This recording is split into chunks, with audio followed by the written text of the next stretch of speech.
ಎಲ್ಲ ಹೆಣ್ಮಕ್ಳಾಗಿರ್ಬೋದು, ಗೃಹಿಣಿಯರಿಗಾಗಿರ್ಬೋದು ಈ ರೀತಿ ಖಂಡಿತ ಅನಿಸಿರುತ್ತೆ ನಾವು ಸ್ವತಂತ್ರವಾಗಿ ಇರಬೇಕು ಅಂತ. ಸ್ವತಂತ್ರ ಅಂದರೆ ಗಂಡ ಮಕ್ಕಳು ಮನೆ ಅನ್ನೋ ಟೆನ್ಷನ್ ಇಲ್ಲದೆ ಆರಾಮಾಗಿರೋದಲ್ಲ.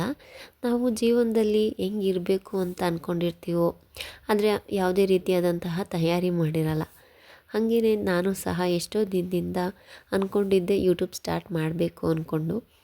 ನನಗೆ ಯಾಕೆ ಹಾಗನ್ನಿಸ್ತು ಅಂತಂದರೆ ಬರೀ ಮನೆ ಕೆಲಸ ಮಾಡಿಕೊಂಡು ಸುಮ್ಮನೆ ಇರೋದಕ್ಕೂ ಇಷ್ಟು ದಿವಸ ಏನಾದರೂ ಮಾಡಬೇಕು ಅಂತ ಮನಸ್ಸಲ್ಲಿ ಅಂದ್ಕೊಂಡಿದ್ರೆ ಸಾಲದು, ಅದ್ರ ಬಗ್ಗೆ ಯೋಚನೆ ಮಾಡಿ ಮುಂದೆ ಬರಬೇಕು ಅಂತ ಈಗ ಸ್ಟಾರ್ಟ್ ಮಾಡ್ತಾಯಿದ್ದೀನಿ. ಹಾಗೆ ನಾನು ಬ್ಯುಸಿ ಆಗಿಟ್ಕೊಂಡ್ರೆ ಬೇರೆ ಯಾವುದೇ ಅಂತ ನೆಗೆಟಿವ್ ಥಾಟ್ಸ್ಗಳು ಬರದೇ ಇರುತ್ತೆ ಅನ್ನೋದು ನನಗೆ ಮೇನಾಗಿ ಅನಿಸಿದ್ದು.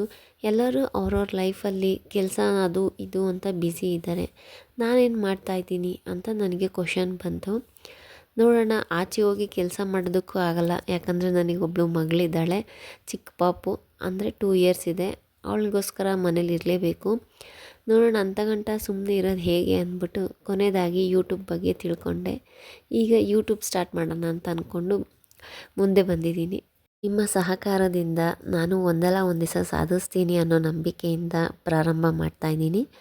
ನಮ್ಮ ಹಿಂದೂ ಸಂಪ್ರದಾಯದ ಪ್ರಕಾರ ನಾವು ಏನೇ ಒಂದು ಒಳ್ಳೆಯ ಕೆಲಸ ಶುರು ಮಾಡಬೇಕಾದ್ರೆ ನಮ್ಮ ಮನೆ ದೇವರಾಗಿರ್ಬೋದು ಇಲ್ಲ ವಿಘ್ನ ವಿನಾಶಕನನ್ನು ಪ್ರಾರ್ಥನೆ ಮಾಡ್ತಾ ಶುರು ಮಾಡೋಣ. ಪ್ರಯತ್ನ ನಮ್ಮದು, ಫಲಾನುಫಲ ದೇವರದು. ಕಷ್ಟಪಡೋಣ, ಪರಿಶ್ರಮ ಪಟ್ಟರೆ ಅಲ್ವಾ ಸುಖ ಸಿಗೋದು. ನಮಸ್ಕಾರ ಸ್ನೇಹಿತರೆ, ನಾನು ಚಂದ್ರಕಲಾ, ಗೃಹಿಣಿ.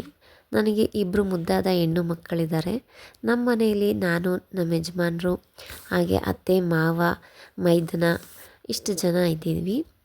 ಇನ್ನು ನನ್ನ ಚಾನಲ್ ಬಗ್ಗೆ ಹೇಳೋದಾದರೆ ಇದರಲ್ಲಿ ಡೈಲಿ ವ್ಲಾಗ್ಸ್ ಇರುತ್ತೆ, ಶಾಪಿಂಗ್ ಆಗಿರ್ಬೋದು, ಹೆಲ್ದಿ ಟಿಪ್ಸ್ ಇರ್ಬೋದು, ಲೈಕ್ ಮನೆ ಮದ್ದು ಥರ, ಪ್ರಾಡಕ್ಟ್ ರಿವ್ಯೂ ಆಗಿರ್ಬೋದು, ಟೆಂಪಲ್ ವಿಸಿಟ್ಸ್, ಟ್ರೆಡಿಷ್ನಲ್ ಫೆಸ್ಟಿವಲ್ ಯಾವ ರೀತಿ ಸೆಲೆಬ್ರೇಟ್ ಮಾಡ್ತೀವಿ ಅಂತ, ಔಟಿಂಗು, ಬ್ಯೂಟಿ ಟಿಪ್ಸ್, ಹೀಗೆ ಯೂಸ್ಫುಲ್ ಆಗಿರುತ್ತೆ ಅಂತ ಹೇಳಬಲ್ಲೆ. ದಯವಿಟ್ಟು ನನ್ನ ಚಾನಲ್ನ ಸಬ್ಸ್ಕ್ರೈಬ್ ಮಾಡಿ ನನಗೆ ಸಪೋರ್ಟ್ ಮಾಡಿ ಅಂತ ಕೇಳ್ಕೊತೀನಿ. ಈ ವಿಡಿಯೋ ನಿಮಗೆ ಇಷ್ಟ ಆಗಿದ್ದರೆ ಒಂದೇ ಒಂದು ಲೈಕ್ ಕೊಡಿ. ಇನ್ನೂ ಯಾರೆಲ್ಲ ನನ್ನ ಚಾನಲ್ನ ಸಬ್ಸ್ಕ್ರೈಬ್ ಮಾಡಿಲ್ವೋ ಸಬ್ಸ್ಕ್ರೈಬ್ ಮಾಡ್ಕೊಳ್ಳಿ. Thanks for watching.